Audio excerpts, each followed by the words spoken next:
I think when I look back on when I started in this business, I felt like it was doable to understand everything. And I worked with amazing people who helped me learn and understand. I worked for Brooks Diamond. He was managing Rita McNeil. I was helping him. I was running the office. Loved it. People come in to meet with him. I'd say, Brooks, why do they want to be an artist manager? I don't understand. It would be the last thing on my list. And then I met Ron Hines, and basically he charmed me into becoming an artist manager so I would manage him. Ladies and gentlemen, put your hands together for the man of 1,000 songs, Ron Hines.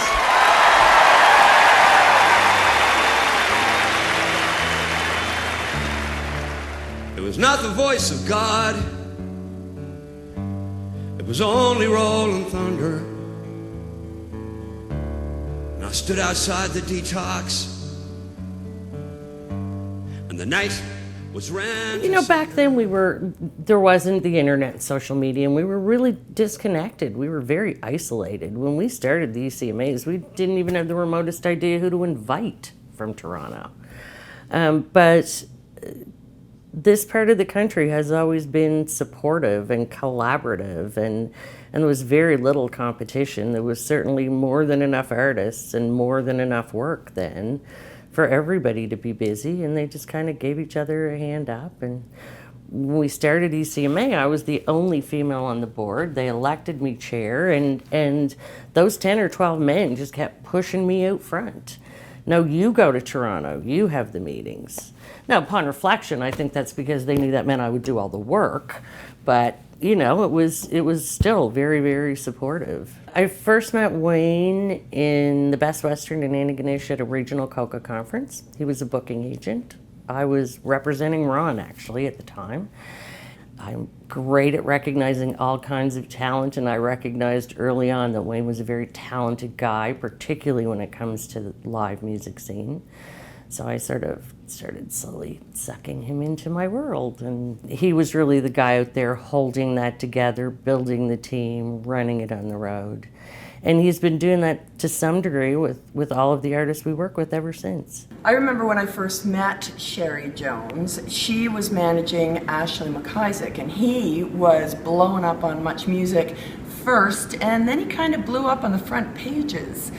It takes a lot of grit and determination to survive for 25 years in this business, and Sheri has got it. And along with her incredible loyalty and her deft management of artists, she is a real warrior woman and totally deserves this award.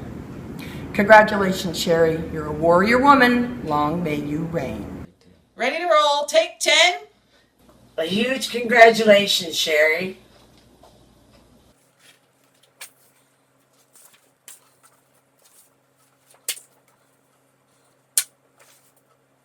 Cut. That's it. Starlight Diner. Everyone was starting a record label. I had no desire, really, to take that route. I loved being a manager. But we had just connected with A&M, signed Ashley McIsaac.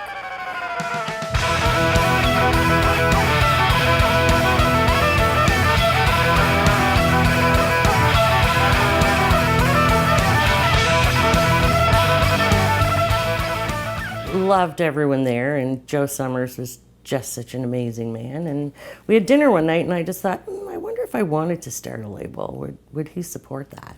So I asked him, and he said absolutely, and sent me paperwork the next week. And it really became active because Mary Jane Lamond had sort of come on the scene. Back then, most of the majors were trying to sign her.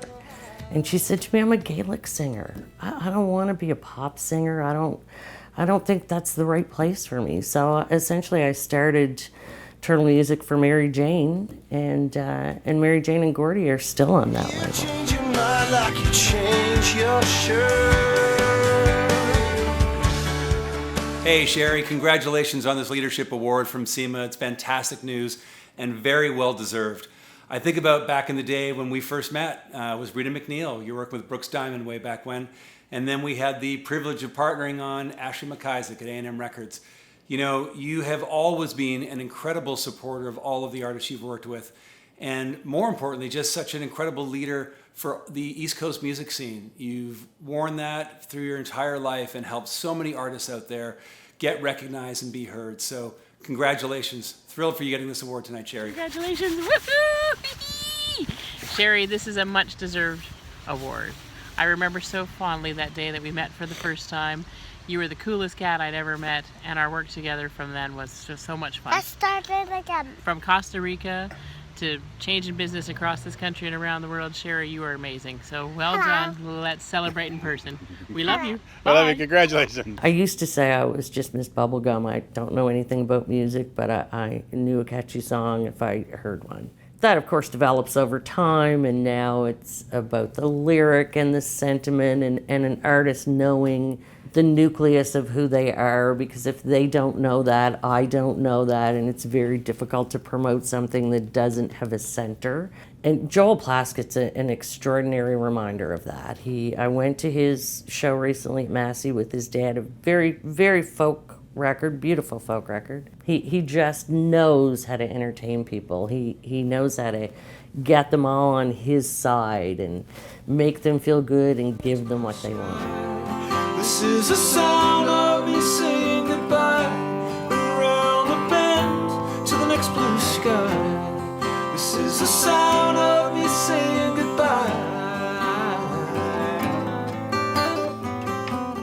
But it really has to come from them. So when we work with the young artists, when we started with Mo Kenny, I said, okay, you've never performed publicly, you're not in the music business, so for the next 2 years, every time I suggest something to you, I need you to try it. Just try it.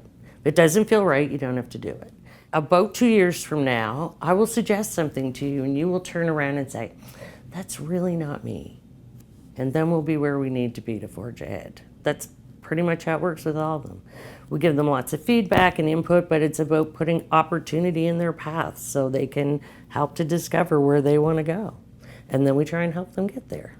I think it's important that managers, artists on all levels support their industry organizations, whether that's provincial, regional, national, international. I tend to try and push younger members of the music industry into those positions because it's time. It's time for them to step up. They have fresh ideas. You know, I will be here as long as I'm here, and I will always want to contribute, and I can contribute in a way that someone who's been a manager for 2 years can't. But they also have something to offer. It's fresh ideas and young minds. You know, there's nothing like that. That needs to be given some space and some serious credibility.